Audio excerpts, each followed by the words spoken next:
Hello students, welcome to the polytechnic classes. तो आज का इस क्लास में हम लोग ये देखेंगे कि माइक्रोवेव इंजीनियरिंग में जो न्यूमेरिकल अभी तक पूछा गया है और इस बार भी पूछा जाएगा, इसलिए कि न्यूमेरिकल को काफ़ी अच्छे ढंग से आप लोग करके जाएंगे। और ऑलरेडी इससे बहुत सारे रिलेटेड न्यूमेरिकल जो है आपके ग्रुप में पीडीएफ फॉर्म में सॉल्यूशंस के साथ, आंसर्स के साथ सेंड कर दिया गया है। तो आई होप वो सारे न्यूमेरिकल को आप एक बार जरूर करने का ट्राई करेंगे। बाकी जितने भी बेसिक हैं, तरीके हैं बनाने का, सब आज मैं बताने वाला हूँ आज का क्वेश्चंस में। ठीक है, तो आइए हम लोग समझते हैं क्वेश्चन नंबर 1 ये क्वेश्चंस क्या कहता है और ये क्वेश्चंस को हम कैसे सोल्व कर सकते हैं। ठीक है ना, इस क्वेश्चंस को हम कैसे सोल्व कर सकते हैं उसको देखेंगे। तो क्वेश्चंस में आपका ये बोला गया है बाबू कि ये 5 गीगाहर्ट्ज सिग्नल, यानी यहाँ पे हम लिखेंगे टू गिवन जो डेटा दिया गया है। ठीक है, एग्जाम में काफी अच्छे ढंग से आप लोग बनाने का ट्राई कीजिएगा। 5 गीगाहर्ट्ज यानी 5 गीगाहर्ट्ज इस तरह से दिया रहेगा सिग्नल प्रोगेटेड इन रेक्टेंगुलर वेवगाइड, यानी 5 गीगाहर्ट्ज सिग्नल, यानी इससे ये पता चल रहा है कि फ्रीक्वेंसी का वैल्यू आपका दिया गया है, यानी फ्रीक्वेंसी का वैल्यू दिया गया है, यानी फ्रीक्वेंसी कितना का है तो 5 गीगाहर्ट्ज का है। ठीक है, और आपको करना क्या है कि हर एक पैरामीटर को उसके स्टैंडर्ड जो यूनिट होता है उसमें कन्वर्ट करने से, फ्रीक्वेंसी हर्ट्ज में होता है तो इसको हर्ट्ज में चेंज कर लेना है। तो हर्ट्ज में चेंज करने के लिए 5 इंटू गीगा का कितना बोलते हैं 10 के पावर 9 बोला जाता है, 10 के पावर 9 लिख देना और हर्ट्ज लिख देना। ये एक स्टैंडर्ड यूनिट में कन्वर्ट हो गया। उसके बाद देखिए इनसाइड रेक्टेंगुलर वेवगाइड बोला गया है, इनसाइड डायमेंशन ऑफ 4 सेंटीमीटर और 2 सेंटीमीटर, ये दो क्वेश्चंस है। यहाँ से बहुत लोग को ये नहीं समझ में आता है कि सर यहाँ पे 4 और 2 दिया गया क्या है, बहुत लोग को इसमें परेशानी होती है। ठीक है, तो आपको क्लियर कर दे कि जो बड़ा वैल्यू दिया रहेगा, जो बड़ा वैल्यू दिया रहेगा वो ए बराबर दिया रहेगा। तुम ध्यान से मत पूछना क्यों, बस याद कर लो, अभी एग्जाम में आएगा। ठीक है, तो ए बराबर आपका 4 cm दिया गया है, जबकि बी इज इक्वल टू आपका जो दिया गया है 2 सेंटीमीटर दिया गया है। ठीक है, तो इतना आप लोग ध्यान से आप लोग करने का ट्राई करेंगे। ठीक है, तो ये चीज आप लोग इतना कर लेंगे। ठीक है, इतना करने के बाद ये जो वैल्यू आता है रेक्टेंगुलर वेवगाइड कैसा होता है, इस तरह से होता है। ठीक है, ठीक है, या ये का वैल्यू होता है और ये बी का वैल्यू होता है, इसलिए हम लोग ए को ग्रेटर रखते हैं, बी को कम वाला रखते हैं। क्लियर है, और यहाँ पे डोमिनेंट मोड TE10 जो दिया गया है बाबू, TE10 जो रहता है आपको बता दें टू गिवन में है। TE10 जो वैल्यू दिया जाता है, T10 क्या है, 1 इंडिकेट फॉर ए और इधर वाला इंडिकेट फॉर एन। तो एम बराबर आपका 1 दिया गया है और एन बराबर क्या दिया गया है आपका 0 दिया गया है। इतने चीज बहुत अच्छे से आप लोग लिख लेंगे, ये सब टू गिवन का पार्ट है। इतना निकालना क्या है, इसका group guided wavelength, group velocity, phase velocity और इंट्रिंसिक एम्पलीट्यूड, एक एक करके सबके फार्मूला आपको रखना है, फार्मूला पता करना है, फार्मूला पे वैल्यू रखते हुए चले जाना है। ठीक है, तो इसके बाद हम लोग आइए देखते हैं कि सबसे पहले क्या निकालना है। ए में क्या निकालना है, गाइडेड वेवलेंथ। गाइडेड वेवलेंथ को हम लोग लेमडा जी से क्या करते हैं, डिनोट करते हैं। तो लेमडा जी बराबर जो फॉर्मूला होता है वो होता है lambda naught by 1 under root पहले कर देना। ठीक है, under root 1 minus lambda naught by lambda C का होल स्क्वायर। ठीक है, ये होता है फॉर्मूला। तो यहाँ पे दो तरीका से आपको देखने में नजर आ रहा है, सर लेमडा नोट क्या है, लेमडा सी क्या है, ये सब तो हम वैल्यू जानते ही नहीं है।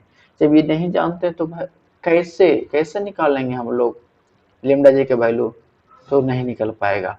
तो हम लोग को सबसे पहले चाहिए क्या कि लेमडा नोट का वैल्यू निकालने के लिए। तो लेमडा नोट क्या है बाबू, तो लेमडा नोट बराबर होता है, एक फार्मूला पड़ा होगा सी बाई एफ, और सी का वैल्यू कितना है, तो सी का value 3 into 10 to the power क्या होगा 8 होगा। तो अब ध्यान देना कि यहाँ पे सेंटीमीटर में अगर वैल्यू लाना होगा, देखो ध्यान देना, अगर ये सेंटीमीटर में वैल्यू लाना होगा तो ये जो वैल्यू होता है 3 × 10⁻² मीटर में होता है। इसको सेंटीमीटर में करने के लिए 10⁻² से क्या करना, मल्टीप्लाई कर देना, बट ये सेंटीमीटर में वैल्यू आ गया। और फ्रीक्वेंसी कितना गिवन है, 5 गीगाहर्ट्ज, यानी 5 × 10⁻⁹। ये जो वैल्यू निकल करके आया, कैलकुलेटर में वैल्यू रखना, कैलकुलेटर में वैल्यू रखेगा तो ये आएगा आपको 6 सेंटीमीटर निकल करके वैल्यू आएगा। ऐसे भी 8 2 कितना होता है 10, 10 में 9 काट के 1 बच गया था, 3 × 10 6 5 30 6 सीएम आ जाएगा। ठीक है, तो ये 6 सीएम आपका आ गया। उसी तरीके से आपको क्या निकालना है, लेमडा सी का वैल्यू निकालना है। किसका वैल्यू निकालना है बाबू, लेमडा सी।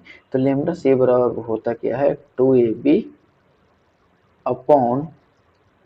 अपॉन सब वैल्यू आपको पता है तो OTG से निकाल सकते हैं, एम स्क्वायर, या फिर इस तरह से हम लोग लिख लें कि एम स्क्वायर आपको B square plus N square A square. देखो तो यहाँ पे एन बराबर वैल्यू क्या है, 0, तो एन बराबर 0, पार्ट क्या हो जाएगा 0। ठीक है, ऊपर में वैल्यू क्या दिया गया है, लेमडा बराबर 2, ए बराबर कितना है बाबू 4, ए बराबर कर देंगे 4, बी बराबर कितना है 2, तो इसको कर देंगे 2। क्लियर है, ये हो जाएगा बट्टा में अंडर रूट, ए एम बराबर क्या है 1 है, और बी बराबर कितना है 4 है, 4 के स्क्वायर। ठीक है, 4 का स्क्वायर, तो 4 बाहर है, 4 से 4 कैंसिल हो जाएगा।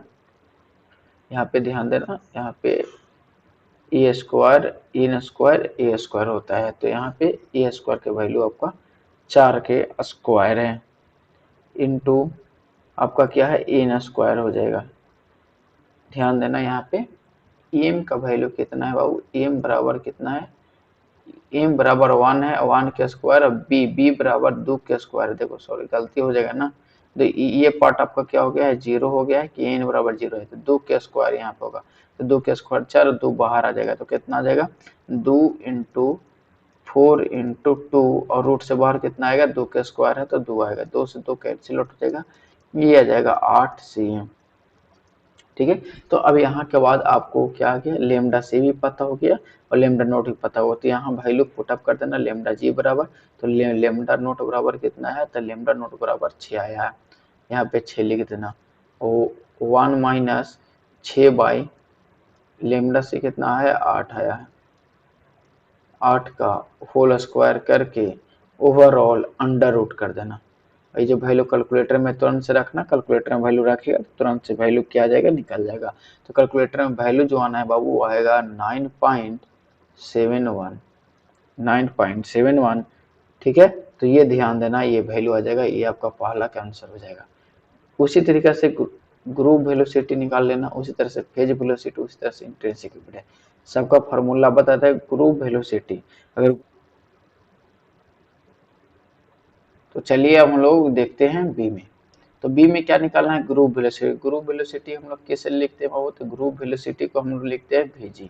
ठीक है, तो ग्रुप वेलोसिटी वाला फार्मूला क्या होता है, ग्रुप वेलोसिटी वाला फार्मूला होता है c इंटू, सबको याद हो जाना चाहिए, 1 - lambda naught by lambda C का होल स्क्वायर। ठीक है, तो अभी अभी हम लोग वैल्यू फाइंड आउट किए हैं, लेमडा नोट बराबर कितना, तो लेमडा नोट बराबर वैल्यू आया था 6 am, और लेमडा नोट और वैल्यू आया था 6 cm, और लेमडा एक सी निकाले थे उसका वैल्यू आया था 8 cm। बस वैल्यू यहाँ पे रख दो, सी का वैल्यू हो जाएगा 3 × 10⁻10 हो जाएगा। क्यों हो जाएगा, क्योंकि हम लोग मीटर पर सेकेंड में वैल्यू को नहीं सेंटीमीटर में रखे हैं। ठीक है, तो 1 - लेमडा नोट बाई लेमडा सी कितना हो जाएगा, तो लेमडा नोट का वैल्यू कितना है 6 है, और लेमडा सी का वैल्यू 8 है, इसका स्क्वायर हो जाएगा। ठीक है, इतना कैलकुलेटर में रखना, इसका वैल्यू जो निकल करके आएगा वो कितना आएगा, तो अप्रोक्सीमेट इसका ग्रुप वेलोसिटी का वैल्यू निकल करके आता है शायद आएगा 1.98, कैलकुलेटर में रखो, इंटू 10⁻10 आएगा। ठीक है, ये मीटर पर सेकेंड में जो भी वैल्यू इसका आएगा। ठीक है, तो ध्यान देना, फिर है सी में क्या निकालना है, वीपी यानी फेज वेलोसिटी। तो फेज वेलोसिटी क्या होता है, सी ऊपर चला जाता है और बट्टा में क्या होता है 1 minus lambda naught by lambda C का होल स्क्वायर। तो ये भी इजी है, 3 इंटू 10⁻10 हो जाएगा बट्टा 1 माइनस फिर से क्या हो जाएगा 6/8 का होल स्क्वायर। अब इसका जो वैल्यू निकल करके आएगा वो आएगा लगभग 4.53 इंटू 10⁻10। ठीक है, ये लिख देना। तीसरा में जो चौथा में जो निकालना है वो क्या है, इंट्रिंसिक इम्पीडेंस। तो कुछ नहीं दिया रहेगा तो टी के अक्रॉस निकाल लेना। तो इसका वैल्यू होता है eta upon 1 minus lambda naught by lambda C का होल स्क्वायर का अंडर रूट। तो फिर से इंट्रिंसिक इम्पीडेंस का वैल्यू कितना होता है 377 ओम या फिर 120 पाई होता है। तो 377 बट्टा 1 माइनस 6/8 का होल स्क्वायर। ये जब करेगा तो फाइनल वैल्यू जो निकल करके आएगा आप लोग को 569.97 ओम में आएगा। ठीक है, तो यही आपको चारों का आंसर हो गया। पहले बनाए तो इसमें मेन काम क्या था, किसी भी तरीके से हमको लेमडा नोट और लेमडा सी का वैल्यू पता करना था, वो पता हो जाता तो सारा इजी से बन गया। तो किसी भी लेमडा नोट और लेमडा सी का वैल्यू आपको पता होना चाहिए। अगर नहीं पता है तो आपको निकालने के लिए दोनों फार्मूला पता होना चाहिए कि लेमडा नोट और लेमडा सी कैसे निकाला जाता है। ठीक है, तो लेमडा नोट निकालने के लिए सिंपल सी बाई एफ जो टोटल फ्रीक्वेंसी दिया रहेगा इसे निकाल लेना, वो इजी हो जाएगा। तो ये चार इसी तरीके का न्यूमेरिकल बहुत सारा आपको दिए हुए सोल्यूशन करके आप एक और उसको जोड़ करेंगे, अब बिना किए हुए आप लोग नहीं जाएंगे। ठीक है, तो हम लोग चलते हैं अगला क्वेश्चन की ओर कि अगला क्वेश्चन क्या है। तो अगला क्वेश्चन इसी बेस में हम लोग रखे हैं, इसको खुद से बनाओ तो सारे लोग। कहता है कि रेक्टेंगुलर वेवगाइड ऑफ 5.1 और 2.4 calculate the cut off frequency of dominant mode. जो सबसे पहले यहाँ ये पता होना चाहिए कि टू गिवन में क्या हम लोग को पता करना है। तो टू गिवन में ये है कि ये हम समझ जाएंगे कि ए का वैल्यू है, बी का वैल्यू कैसे। अभी अभी हम बताएं कि बड़ा नंबर ए होता है तो ए बराबर क्या हो जाएगा 5.1 सेंटीमीटर और बी में दिया गया है 2.4 सेंटीमीटर। ठीक है, अब डोमिनेंट मोड क्या होता है तो इसका अगर हम लोग बात करते हैं cut off frequency of dominant mode, तो रेक्टेंगुलर वेव का डोमिनेंट मोड होता है TE10। TE10 होता है जिसमें m बराबर क्या दिया गया है 1 और n बराबर दिया गया है 0 होता है। निकालना क्या है, निकालना है कट ऑफ फ्रीक्वेंसी एफसी बराबर वाट। तो अभी अभी तुरंत हम लोग इसका वैल्यू निकाले हैं कट ऑफ फ्रीक्वेंसी यानी एफसी का वैल्यू क्या है, कैसे निकाले हम लोग। तो एफसी बराबर वैल्यू हम लोग अभी हम लोग एक फार्मूला होता है, एक लेमडा सी बराबर होता है, एक एफ सी बराबर होता है। तो अब दोनों केसेस में आप इसको निकाल सकते हैं कि और लेमडा सी बराबर भी आप निकाल सकते हैं या फिर इससे बराबर चल सकते हैं। ठीक है, क्योंकि दोनों का रिलेशन आप कर सकते हैं। तो डायरेक्ट हम एफ सी बराबर वैल्यू लिख दे रहे हैं। तो एफ सी बराबर वैल्यू होता है C/2 into M by A का whole square plus N by B का होल स्क्वायर का अच्छा अंडर रूट कर दो चाहे 1/2 लिख दो, बात बराबर होता है। तो यहाँ से सब वैल्यू आपको पता है, यहाँ सब वैल्यू पता है। ध्यान से अगर देखोगा तो c का कितना है तो 3 इंटू 10⁻10 बाई कितना हो जाएगा 2 हो जाएगा। ध्यान देना एम बाई ए मतलब 1/, ए का वैल्यू 5.1 है, क्या है 5.1 है, इसका क्या हो जाएगा स्क्वायर प्लस एन का वैल्यू क्या है 0 है तो ये ऐसा ही 0 हो गया क्या 1/2। ये कैलकुलेटर में वैल्यू रखना, एफसी का वैल्यू तुम्हारा निकल जाएगा। कैलकुलेटर में क्या करना वैल्यू रखना, कैलकुलेटर में वैल्यू जैसे ही रखेगा वैसा ही वैल्यू निकल जाएगा। और वैल्यू जो आएगा आपको बता दे यहाँ पे 29411767647 तब काउंट करो तो 2 4 6 8 9 1 10। तो हम लोग ये चाहे तो ऐसे भी लिख सकते हैं, यानी एफ सी को हम लोग इस तरह से 2.92 इंटू 10 ऐसे हम लोग लिख सकते हैं अब ये इस पूरे टर्म को हम लोग क्या करेंगे 10⁹ में शिफ्ट करेंगे। तो चाहे 2 गीगाहर्ट्ज अप्रोक्सीमेट या फिर हम लोग लिख सकते हैं 2.94 गीगाहर्ट्ज, ये कोई बड़ी बात नहीं, ऐसा हम लोग लिख सकते हैं। ठीक है, 2 पॉइंट लगा करके एक बढ़ा करके, या फिर अप्रोक्सीमेट ऑप्शन में रहेगा तो 3 गीगाहर्ट्ज भी वैल्यू हो सकता है, क्योंकि ये जो टर्म है 9 है। ठीक है ना, 2 4 6 8 1 9, 10⁹ इतना का हम लिख सकते हैं। ठीक है, तो इस तरीके से आप वैल्यू रख सकते हैं। एफसी का वैल्यू ये आपको 4 मार्क्स से पूछा जाएगा। कितना मार्क में? 4 मार्क्स में। वो जो अभी बताया वो 6 मार्क्स में पूछा जाएगा। ठीक है, तो ये बेसिक बेसिक क्वेश्चन है, ये इस तरह से आप बना सकते हैं। सिर्फ कट ऑफ फ्रीक्वेंसी आपको फाइंड करने आना चाहिए। अगर यहाँ पे फ्रीक्वेंसी दिया रहता तो हम लैम्डा नोट निकाल किसी का भी वैल्यू निकाल सकते हैं। तो बस ये दो आपका इम्पोर्टेंट है बहुत ज़्यादा। ठीक है, तो चलिए आगे हम लोग बढ़ते हैं। आगे एक ट्रांसमिशन लाइन से न्यूमेरिकल कभी कभी क्या होता है कि 4 नंबर में और कभी कभी 1 मार्क्स में क्या करता है पूछ लिया जाता है। तो 4 मार्क्स में 1 मार्क्स में दोनों पूछता है, जिसमें रिफ्लेक्शन कोफिशिएंट यानी के बराबर 0.5 दे चुका है, VSWR पूछता है। तो आपको बता दें कि VSWR बराबर होता है 1 प्लस के बट्टा का 1 माइनस के। तो यहाँ पे 0.5 दिया है तो 1 प्लस 0.5 बटा 1 माइनस 0.5, तो वैल्यू क्या आएगा 1 प्लस 0.5 यानी 1.5 आएगा, ये 0.5 आएगा। वैल्यू देख लेना कितना आएगा।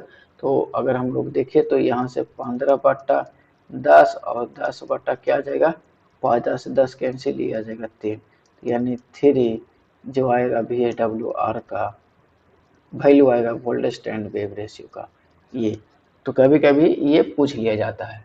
ठीक है ना, तो ये 4 मार्क्स में कभी कभी पूछ लिया जाता है, ऑलवेज नहीं, लेकिन एमसीक्यू में ऑलवेज पूछा जाता है। ठीक है, हो सकता है आपको एमसीक्यू में ही पूछा जाए। तो ये आपका इजी सवाल था। अब इसके बाद कुछ क्वेश्चंस और हम लोग देखते हैं। ठीक है ना, इसके बाद कुछ क्वेश्चंस और हम लोग देखते हैं। ये सब क्वेश्चन जो है एग्जाम में आने की संभावना मतलब 10% है। कितना परसेंट है? 10% है।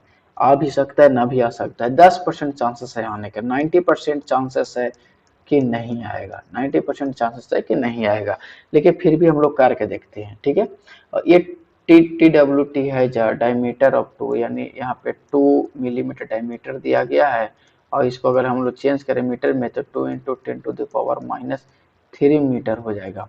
ठीक है, और विथ 50 टन पर सेंटीमीटर, जिसमें टन पर सेंटीमीटर इसमें क्या गया 50 दिया गया है। तो ये न्यूमेरिकल है। और पूछता क्या calculate the axial phase velocity. तो हम लोग क्या किए हैं कि एक्सियल फेज वेलोसिटी क्या है पढ़े हैं।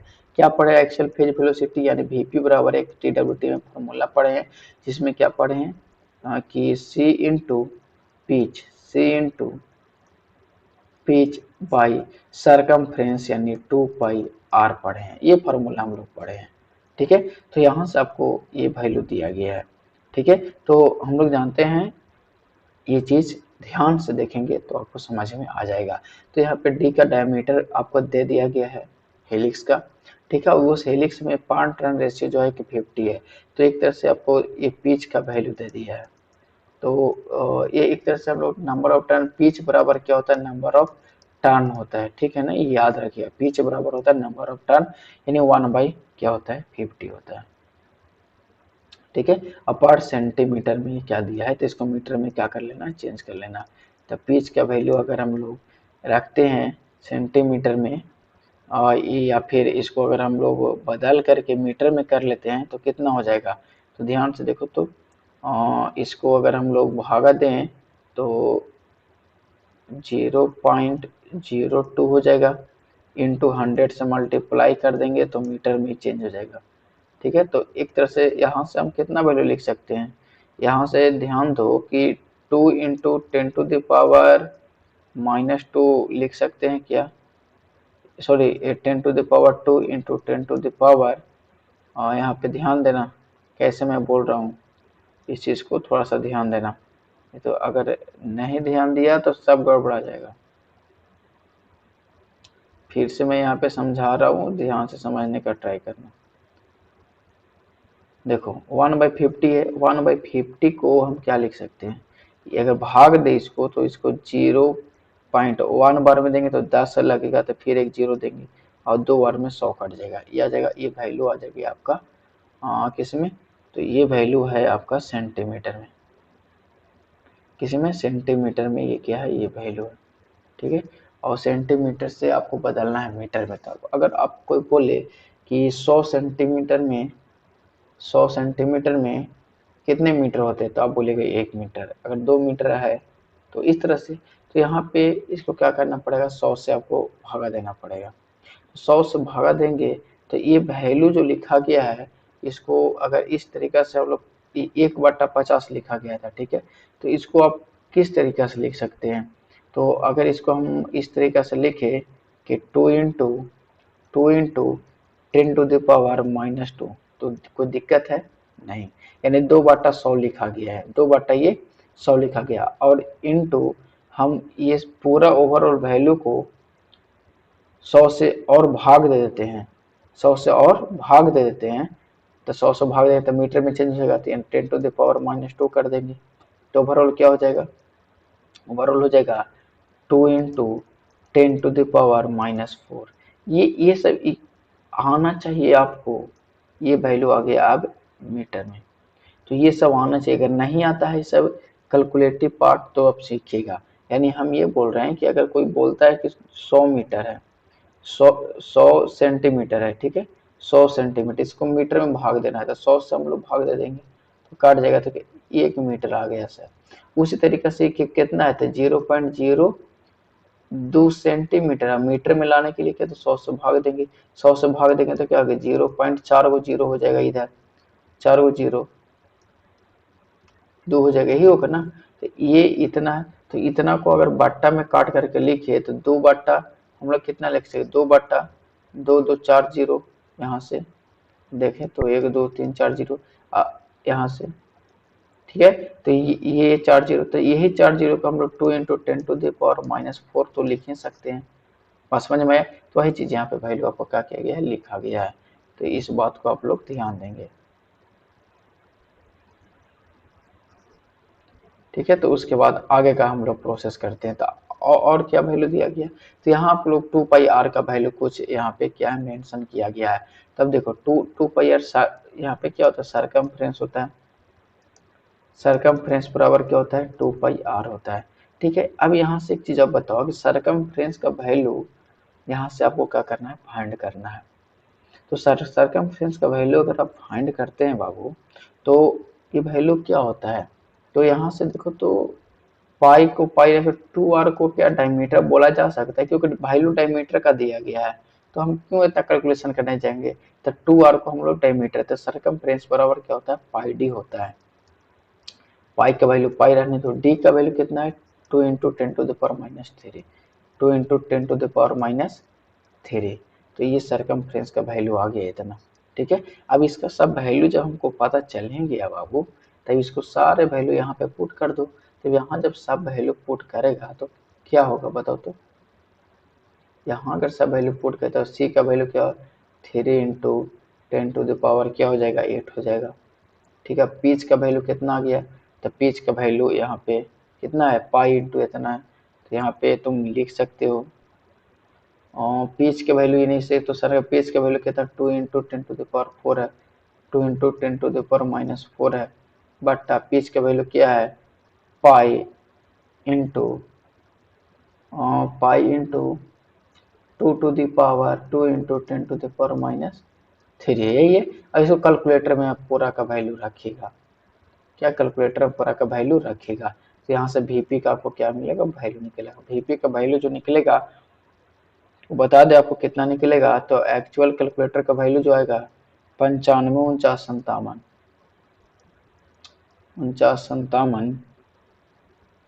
8.2 इतना आएगा वीपी बराबर, ठीक है, एक्सेल फेज वेलोसिटी। अब इसको तुम सेपरेट कर सकते हो, ये तो सेपरेट करने आता ही है, क्या हुआ है, यहाँ से 1 2 3 4 5, और यहाँ से एक है, तो यहाँ से चढ़े तो 6 पे, तो यहाँ पे 95.4, यानी 95 1 2 3 4 5 6, यानी 95.49, और 6 है तो 6 के लिए क्या होता है, मेगा यूज होता है, ठीक है।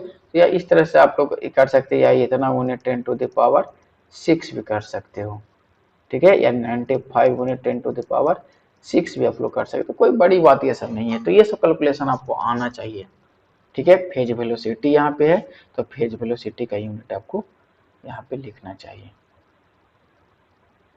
मीटर पर सेकेंड, ठीक है। तो ये सब आपको अगर आता है तो फिर कोई दिक्कत है नहीं, तो ये न्यूमेरिकल आने के चांसेस बहुत कम है, ठीक है। अगला क्वेश्चन हम लोग देखते हैं। अगला क्वेश्चन क्या है कि अगला क्वेश्चन हम लोग का ये है। ये क्वेश्चंस क्या है, ये भी क्वेश्चंस एग्जाम में आने के चांसेस 30% है और 70% एग्जाम में चांसेस नहीं है, इसलिए सीख लीजिएगा, कोई बड़ी बात नहीं है, ठीक है ना। आगे काम दे सकते हैं कंपटीशन में, ठीक है। तो ये 10 dB डायरेक्शनल कपलर, यानी यहाँ पे सबसे पहले तो यही C इज इक्वल टू यानी कपलिंग फैक्टर बराबर 10 dB आपको दे दिया गया है। दूसरा डायरेक्टिविटी 40 dB दे दिया गया है, D इक्वल टू 40 dB दे दिया गया है, ठीक है। और कपलिंग फैक्टर यहाँ पे देखिए, यहाँ पे भी यहाँ पे 10 dB directional coupler over value है, कपलिंग फैक्टर बराबर 10 dB यहाँ पे दिया है, ठीक है। तो ये यहाँ पे ना भी देते हैं तो कोई दिक्कत नहीं है, इसको रहने दीजिए।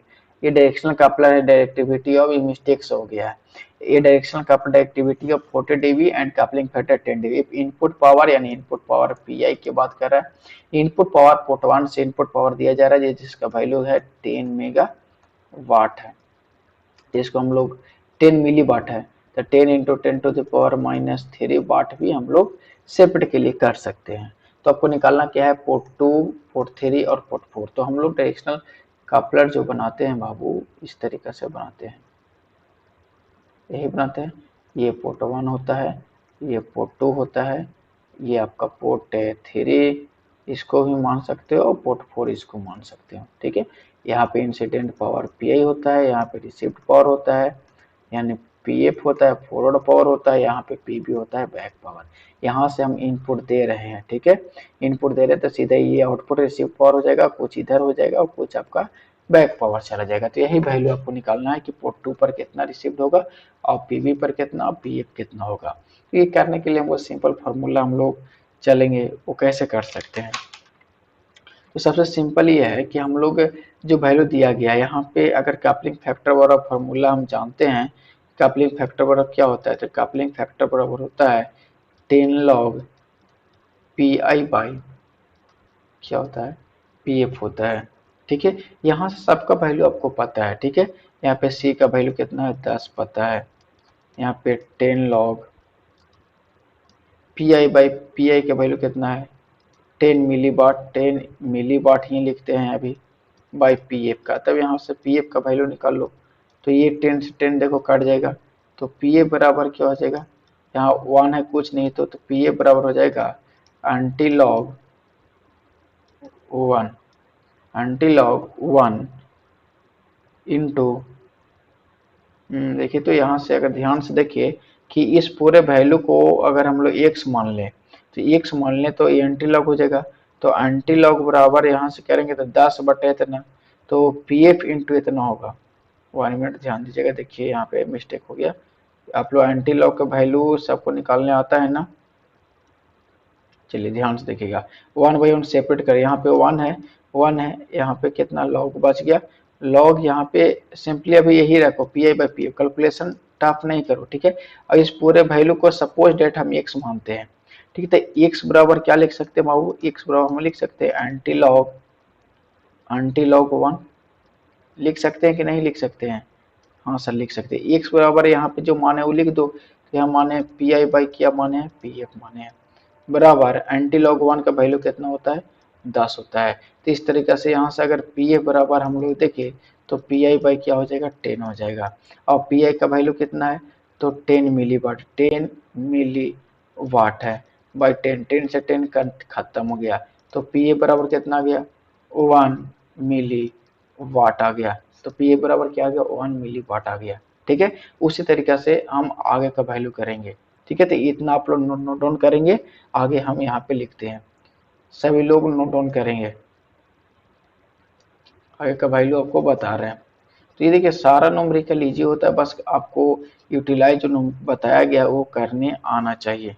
ठीक है, तो उसके बराबर जो हम लोग देखे तो पी ए बराबर इतना, उसके बाद हम वैल्यू क्या निकालना है, हम लोग को कपलिंग डायरेक्टिविटी पता था। डायरेक्टिविटी बराबर क्या होता है, तो डायरेक्टिविटी बराबर होता है 10 लॉग पी एफ बाई क्या होता है, पी बी होता है।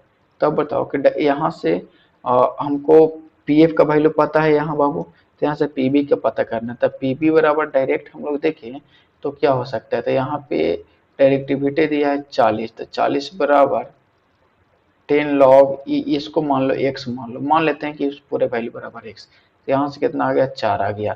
तो x बराबर क्या आ गया, तो x बराबर एंटी लॉग 4 आएगा। क्या आएगा, एंटी लॉग 4 आएगा।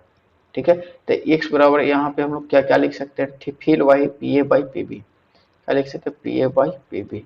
और एंटी लॉग 4 के 10 टू द पावर 4 वैल्यू होता है। तो अब यहाँ से अगर हम लोग निकालना चाहे पी बी का वैल्यू, तो पी बी बराबर क्या लिख सकते हैं, पी बी बराबर पी एफ। तब पी एफ का वैल्यू कितना, 1 मिली वाट आया है। कितना है वो, 1 मिली वाट आया है। 1 मिली वाट बाई यहाँ पे 10 टू द पावर 4 हो जाएगा। तो वैल्यू कितना का आएगा, 10 टू द पावर 4 मिली वाट आएगा। यहाँ से अगर ध्यान से देखें कि पी बी का वैल्यू कितना आएगा, 10 टू द पावर -4 मिली वाट आएगा। तो चलिए इधर अब हम लोग इरेज करते हैं। देखिए 1 बाई 1 नोट डाउन करते रहेगा सारे लोग, उसके बाद आगे सारा न्यूमेरिकल इजी है, बस कैलकुलेटिव है, थोड़ा सा कोई दिक्कत नहीं है। ये सब वैल्यू आना चाहिए, पढ़ते हैं तो ये सब काम कीजिए, ये सब रिक्स लीजिएगा तो मजा आएगा। ठीक है, तो अब यहाँ ध्यान से देखो, यहाँ पे तो यहाँ पे क्या आ गया, तो यहाँ से वैल्यू जो आना है पी बी बराबर कितना का, 10 टू द पावर -4 मिली वाट आ गया। ठीक है, अब हमको वैल्यू जो निकालना है, यानी पी बी, यानी पी बी पोर्ट 4 पे था ये निकल गया, और पोर्ट 3 पे पी एफ था। अब पोर्ट 2 पे क्या है, पी आर है। तो पी आर बराबर जो फॉर्मूला होता है, तो बता दे कि इनपुट पावर यानी इंसिडेंट पावर में से अब फॉरवर्ड पावर और बैक पावर को माइनस कर दीजिए तो रिसीव्ड पावर आ जाएगा। तो पी आर बराबर ध्यान से देखो, तो पी आई कितना है, इंसिडेंट पावर कितना है, तो ये दे दिया गया था 10 मिली वाट, यानी 10 इंटू 10 टू द पावर -3। और पी एफ कितना आया था वो, तो पी एफ आया था 1 मिली वाट। कितना, तो 1 इंटू 10 टू द पावर -3, और ये कितना है, 10 to the power 4 -4 into milli 10 to the power -3।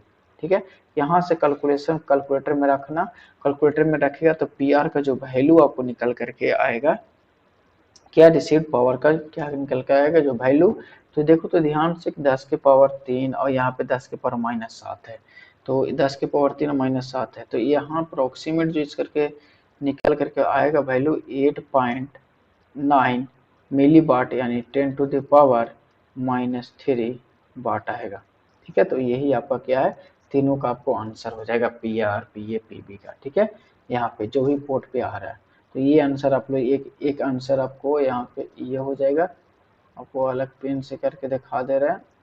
एक आंसर आपका ये एक आंसर हो जाएगा पी आर बराबर, एक आंसर आपका पी बी बराबर हो जाएगा, और एक आंसर जो हम लोग पी एफ बराबर लाए हैं, देखो ये बराबर यहाँ पे देखो ध्यान से 1 मिली वाट लाए हैं, तो ये की आंसर हो जाएगा। ये जो आंसर हुआ कितना, पी एफ जो होता है पोर्ट 3 पे होता है, पी बी पोर्ट 4 पे हो गया, और ये पोर्ट 2 पे हो गया। तो यही आंसर निकलना था कि पावर आउटपुट पावर कितना होगा तीनों पे। क्लियर है, तो यही आंसर था सिंपली। चलिए आगे का क्वेश्चन देखते हैं। आगे क्वेश्चन यहाँ पे जो क्वेश्चन दिया गया है, ये भी क्वेश्चन एग्जाम में आने के चांसेस जो है मात्र 5% चांसेस है कि एग्जाम में ये क्वेश्चन आ सकता है, 95% चांसेस है कि नहीं आएगा। ठीक है, लेकिन फिर भी न्यूमेरिकल इस तरह से हम लोग करके जाएंगे, आ गया तो बना के आएंगे। कहता है कि 2 cavity amplifier, 2 cavity klystron amplifier, देखिए मिस्टेक से टाइपिंग हो गया है। पीच पैरामीटर बीम वोल्टेज 900 वोल्ट दिया गया है, जो कि हम लोग वी नोट का वैल्यू देखते हैं, वी नोट बराबर दिया गया है 900 वोल्ट दिया गया है। ठीक है, उसके बाद देखिए ध्यान से 900 वोल्ट दिया गया है, और बीम करेंट जो दिया गया है, यानी आई नोट बीम करेंट जो वैल्यू दिया गया है वो है 30 मिली एम्पियर और फ्रीक्वेंसी जो दिया गया है 8 गीगा हर्ट्ज दिया गया। फाइंड करना है क्या, इलेक्ट्रॉन वेलोसिटी। तो वेलोसिटी ऑफ इलेक्ट्रॉन क्या होता है बाबू, तो वेलोसिटी ऑफ इलेक्ट्रॉन होता है 2E/m इंटू वी नोट। अब बताओ सबको, ई क्या है, इलेक्ट्रॉन ऑफ चार्ज है 1.6 इंटू 10⁻⁻19। एम क्या, मास ऑफ इलेक्ट्रॉन है जो कि होता है 9.10 9.0 और 9 पॉइंट शायद 10 होता है, इसको देख लीजिएगा, 9 पॉइंट शायद 10 होता है, ठीक है ना। 9.10 इंटू 10⁻⁻ होता है 31, ठीक है। तो ये वैल्यू आपको पता है। तो अब बताओ कि इतना वैल्यू जब तुमको पता है, इतना वैल्यू जब पता है तो क्या वी नोट का वैल्यू 900, तो सब वैल्यू पुट कर दो ना, आ तो जाएगा 2 इंटू इतना इंटू 900 बाई इतना। तो यहाँ से वी नोट का वैल्यू तुम लोग रखोगे, तो रखोगे तो वैल्यू निकल कर जो फाइनल आएगा वो बता दे आपको 1.8 इंटू 10⁻⁻7 मीटर पर सेकेंड आएगा, ठीक है। उसके बाद दूसरा में क्या निकला, ट्रांजिट टाइम। तो ट्रांजिट टाइम तो बराबर हम लोग क्या जानते हैं, डी अपॉन वी नोट जानते हैं। तो डी डिस्टेंस दिया गया, इधर गैप देखिए, गैप स्पेसिंग है तो 1 मिलीमीटर, तो 1 इंटू 10⁻⁻ क्या हो जाएगा, -3 डिस्टेंस हो जाएगा। तो 1 इंटू 10⁻⁻3 डिस्टेंस हो गया। वी नोट का वैल्यू क्या आ गया, ये आ गया 1.8 इंटू 10⁻⁻7। अब ये जो ट्रांजिट टाइम का वैल्यू आएगा वो आएगा 5.5 इंटू 10⁻⁻11 सेकेंड आएगा, ठीक है। तो ये बेसिकली आपका क्या हो जाएगा, आंसर। तो इतना ही 3-4 हम लोग का न्यूमेरिकल था, यही न्यूमेरिकल बेस आएगा जिसमें 3 न्यूमेरिकल जो है आपको पूछने के चांसेस एकदम नहीं, लेकिन कॉन्सेप्ट क्लियर के लिए आप लोग इसको देख लीजिए, ठीक है। बाकी स्टार्टिंग का 3 न्यूमेरिकल काफी चांसेस है, काफी ज्यादा चांसेस है को आपसे पूछा जाएगा, ठीक है। तो all the best for you exam, thank you everyone.